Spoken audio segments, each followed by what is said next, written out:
Maar denk het maar, hier was nou een zwart man bij ons op die programma, Lucas. Toen vertelde mij een story van Zuidwest, Namibië nou.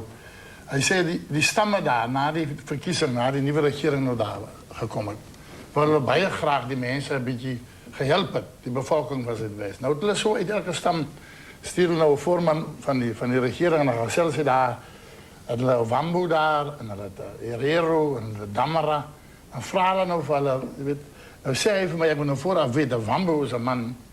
Als hij nog net een Ford-bakje heeft, dat hij kan lekker smoes, dan is hij happy.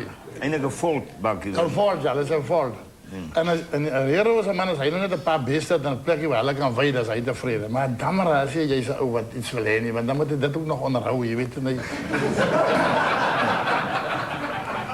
En nou vragen we hierdie Wambu, hoe kan we hem helpen om te beginnen? Toen zei nee, ik zoek om die Ford-bakje. Een Ford. Ja, hoe zei, wat is die Ford? Maar hij verstaan die ook, verstaan dat, maar hij zal het best doen. Die Herero, nee, hij zoekt om net een paar beesten. Zo'n plekje wat voor je. Dan zei voor die Damara nou, wat kan ons voor jou mee helpen? Hij zei, nee, wat, kom kijk maar eindelijk net wat die andere mannen krijgen.